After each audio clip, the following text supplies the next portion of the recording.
Hey guys, how's it going? Elliot here again. In today's video, we are going to be doing a build of the ODROID-GO, and I'm also going to be answering some of your questions.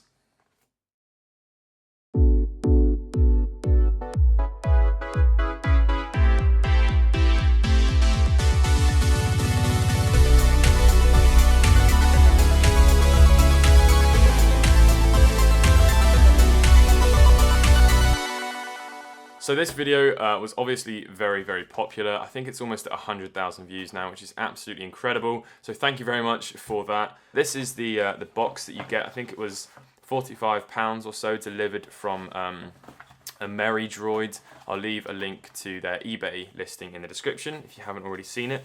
And it took about a week to come down, which from America is absolutely fine.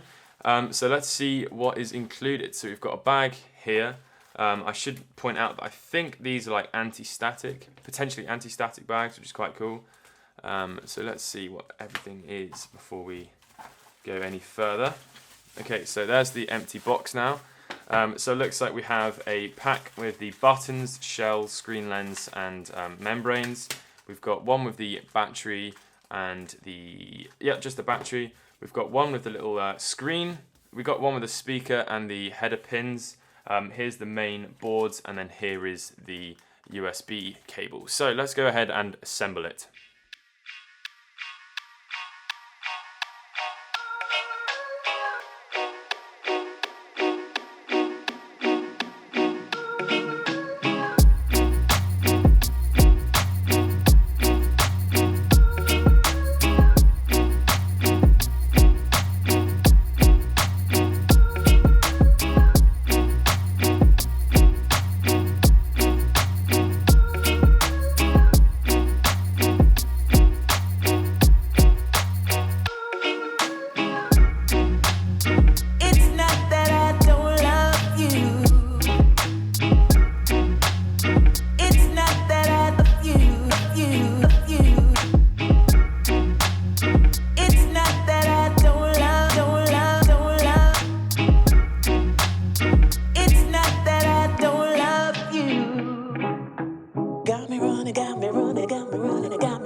One thing I mentioned in my last video was that the buttons that come with the ODROID-GO could potentially be used, you could use your official Game Boy buttons. Unfortunately, that is not completely the case. You can definitely use an official D-pad, which is exactly what I'm going to do because I think that dark colour looks a little bit higher quality than this kind of translucent kind of colour. However, the action buttons don't fit. Not a lot you can do about that. However, it does mean that you can continue to use your official membranes that I was talking about in the old video, which means that you can have a slightly less rigid button press, which is exactly what I'm going to be using. So this is going to be my setup. Alright, and that is it built. I've just had a look on the website, and it turns out I did a couple of things not completely correctly. The battery's the wrong way around, and apparently I could have made these wires a little bit neater, but I'm absolutely fine with how it looks. I couldn't use the membranes from the Game Boy. I mean, I was able to use the D-pad membrane, but not the A and B button. It's just slightly configured differently, so I wasn't able to use that. And also the start and select and menu and speaker button here, the sound button, they're from the Game Boy Color, so you would be able to use those, but I don't really see any benefit of using those. I guess if these break, then you can use them, take comfort, and you can use that. These header pins at the top, this is actually for modding. I'm not entirely sure what you can do with that, but let me know in the comments. I imagine you can probably get it to program it and whatnot.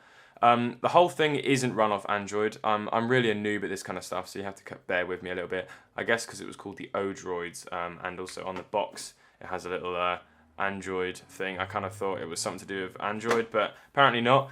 It runs off of this little tiny chip, which is an ESP32, which apparently has Bluetooth and wireless capabilities, which means that you can do quite a lot of it with this thing. It means you can probably code it wirelessly. Potentially, if you can code well, you can maybe upload the ROMs from your phone like you were able to do on the Retro Sprite or the Pocket Sprite, whatever it's called. Had a couple comments saying, oh, well, the SD card's obviously going to fall out. That is a load of rubbish. This thing is not going to fall out. It is really nice, snug fit. There's no way it's going to fall out in any shape or form. And yeah, this is the menu button, that was the speaker button, that was a couple of things I didn't mention. Now it's time to address a couple of points. I will show you that there is very, very little screen tearing, and also the quality of the screen is exceptional. A lot of people are saying that it looks really, really low quality. The speaker is really loud, you can turn that down slightly. There is a little bit of screen tearing, but this thing costs £32, and it's really important to remember that when judging this thing. And also, I mentioned in the last video that there was an excessively high shipping price. That was actually an error on the website, and that's now rectified.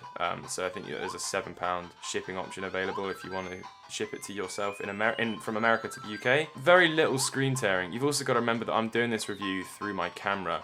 I hope this has somewhat inspired you to go out and buy one of these yourself. If you're looking into getting into modding and assembling and whatnot, it's a really, really cool little method. And just don't dig it, because it's £30 and you can just play so many cool games on here. It's so much cheaper than an AGS 101, and obviously you have to then buy the games separately. So a lot of pros, a lot of cons, not as many cons as pros. I hope you guys enjoyed the video. I'll catch you in the next one. Peace. I cut myself.